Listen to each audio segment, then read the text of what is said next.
Shalom saudara. Hari Minggu kemarin saya sharing mengenai mengapa Bapa di surga mau mati dengan mengorbankan dirinya menjadi manusia, mati seperti kita saudara. Mengalami di dunia ini semua manusia adalah mati saudara. Dan Yesus sendiri dikorbankan oleh Bapa di surga untuk menebus dosa-dosa kita saudara. Di mana juga saya ada bicara sharing mengenai 4 poin, di mana kalau kita berbalik dan bertobat kita akan diselamatkan. Yang poin pertama adalah mendapatkan penebusan dosa kita saudara, dan menyucikan segala kejahatan dari kita. Dan ketiga, memberikan pengampunan dosa buat kita saudara. Dan keempat, mendapatkan keselamatan hidup kekal untuk kepada kita saudara. Nah, hari ini saya akan sharing bagaimana kalau kita supaya tidak mengalami kematian kekal saudara. Kalau mengalami kematian kekal, terus terang aja saudara, ngeri saudara. Dan kita pengennya hidup yang kekal saudara, bersama Bapa di surga. Nah, saya akan bacakan dengan firman Tuhan Yohanes 5 ayat 24 sampai dengan 30. Demikian bunyi firman Tuhan, "Aku berkata kepadamu, sesungguhnya barang siapa mendengar perkataanku dan percaya kepada Dia yang mengutus aku,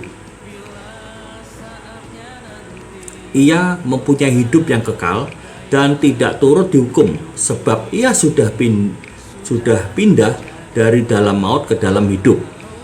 Aku berkata kepadamu, sesungguhnya saatnya akan tiba dan sudah tiba, bahwa orang mati akan mendengar suara Anak Allah, dan mereka yang mendengarkan akan hidup. Sebab sama seperti Bapa mempunyai hidup dalam dirinya sendiri, demikian juga diberikannya Anak mempunyai hidup dalam dirinya sendiri. Dan ia telah memberikan kuasa kepadanya untuk menghakimi, karena ia adalah anak manusia. Janganlah kamu heran akan hal itu, sebab saatnya akan tiba bahwa semua orang yang di dalam kuburan akan mendengar suaranya. Dan mereka yang telah berbuat baik akan keluar dan bangkit untuk hidup yang kekal, tetapi mereka telah berbuat jahat akan bangkit untuk dihukum. Aku tidak dapat berbuat apa-apa dari diriku sendiri. Aku menghakimi sesuai dengan apa yang aku dengar, dan penghakimanku adil, sebab aku tidak menurutin kehendakku sendiri, melainkan kehendak Dia yang mengutus aku." Saudara, kalau kita bicara tentang kehidupan, maka kita akan ada berlakunya untuk hidup dan mati saudara. Nah, di dunia ini saudara, kalau kita bicara tentang hidup, maka dapat yang bersamaan kita harus sadar bahwa kita akan mengalami kematian saudara. Di mana Yesus sendiri, Tuhan sendiri telah ada di dunia ini sebelum dunia diciptakan, dan kita belum lahir saudara. Ingat saudara, dan saya akan, namun bagi orang yang hidup di dalam Kristus akan memiliki hidup yang kekal. Jadi harta yang terbesar di dalam hidup kita adalah kita bisa mengalami kematian dengan hidup yang kekal saudara di surga bersama-sama dengan Bapa, kalau kita mau hidup di dalam Kristus saudara. Nah, namun bagi orang yang hidup dalam Kristus akan memiliki hidup yang kekal. Harta yang paling berharga buat kita adalah ketika kita memiliki kepastian bahwa kita tidak akan mengalami maut sampai selama-lamanya saudara. Nah, meskipun kita menghadapi masalah dan tantangan, namun tetap hidup, kita akan memiliki hidup yang kekal di dalam Kristus Tuhan kita. Yesus Tuhan kita adalah yang kekal. Dia adalah sebelum dunia ada dan ada setelah dunia tidak ada saudara. Berarti Dia ada dan kekekalan, menuju pada kekekalan dan segala kekekalan. Jadi kita yang percaya kepadanya tidak akan mengalami maut, saudara. Begitulah kitab kata Alkitab, kita akan mengalami hidup yang kekal.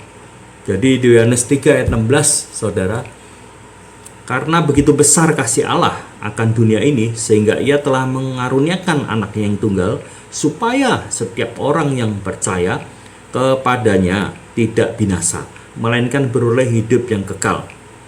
Dan di Yohanes 17 ayat 3, saudara, setiap orang yang percaya kepada Tuhan Yesus kita menerima hidup yang kekal, yaitu mengenal Bapa di dalam Kristus. Jadi saya akan bagikan, saudara, ada 3 poin yang arti dari hidup kekal itu sendiri, saudara. Yang poin pertama adalah jika tidak turut dihukum bersama dengan dunia, kita tidak turut dihukum bersama dengan dunia. Alkitab berkata bahwa dunia ini sedang lenyap dan segala keinginannya, dengan segala keinginan dan menuju ke kehancuran, saudara. Jadi dunia pasti akan mengalami penghukuman Tuhan. Mengapa, saudara? Jadi karena dunia menolak keselamatan Kristus, sedang menawarkan keselamatan, namun di dunia menolaknya. Manusia hidup kebanyakan dalam kekerasan dan kesombongannya, saudara. Jadi yang poin B, saudara, saya akan bagikan, saudara, dengan cepat.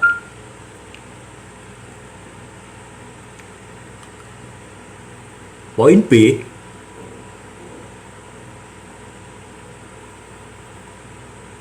jadi di Yoel 2 ayat 32, dan barang siapa berseru kepada nama Tuhan akan diselamatkan, sebab di Gunung Sion dan di Yerusalem akan ada keselamatan seperti yang telah difirmankan Tuhan. Dan setiap orang yang dipanggil Tuhan akan termasuk orang-orang yang terlepas. Jadi poin A tadi, karena dunia menolak keselamatan Kristus, jadi sedang menawarkan keselamatan, namun dunia menolaknya. Manusia hidup dalam kekerasan dan kesombongannya. Poin B, saudara, jadi kita teringat dalam firman Tuhan di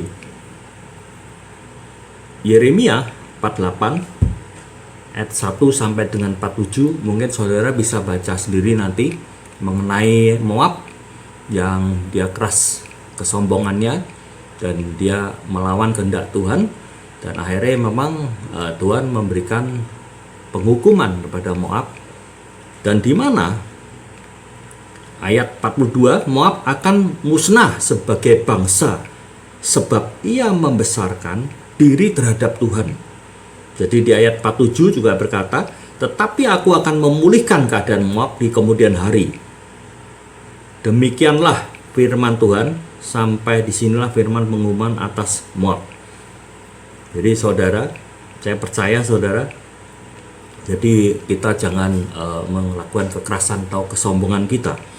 Di poin B, karena menyukai kegelapan, terang itu sudah datang namun ditolak oleh dunia, saudara. Jadi sebetulnya adalah di Yohanes 8 ayat 12, maka Yesus berkata pula kepada orang banyak, katanya, akulah terang dunia, barang siapa mengikuti aku, ia tidak akan berjalan dalam kegelapan, melainkan ia akan mempunyai terang hidup. Di Yohanes 9 ayat 5, selama aku di dalam dunia, akulah terang dunia, saudara. Ada satu lagi ayat yang saya akan bagikan saudara-saudara, Yohanes 12 ayat 46, aku telah datang ke dalam dunia sebagai terang, supaya setiap orang yang percaya kepadaku jangan tinggal di dalam kegelapan, saudara. Jadi yang poin ketiga, CC, saudara, karena dunia membuka hati untuk dikembalikan iblis, dikendalikan oleh iblis, saudara. Jadi dunia membuka hati untuk dikendalikan oleh iblis, saudara. Dan orang yang dapat ditelan adalah orang yang main-main dengan hidupnya, saudara. Jadi kita hidup dunia itu jangan sekali-sekali main-main dengan hidupnya, saudara. yang menganggap dosa itu biasa dan menolak kebenaran. Seperti di 1 Petrus ayat 5 ayat 8, 1 Petrus 5 ayat 8, sadarlah dan berjaga-jagalah, lawanmu si iblis berjalan keliling sama seperti singa yang mengaum-ngaum dan mencari orang yang dapat ditelannya. Itu saudara, jadi kita hidup dunia ini memang harus terus bergaul dengan Tuhan. Jadi kita nggak bisa hidup sembarangan melakukan dosa itu ya sesuka kita, saudara. Ya, demikian saudara sharing firman ini. Saya percaya saudara dan saya dan kita semua diberkati Tuhan. Tuhan memberkati. Shalom.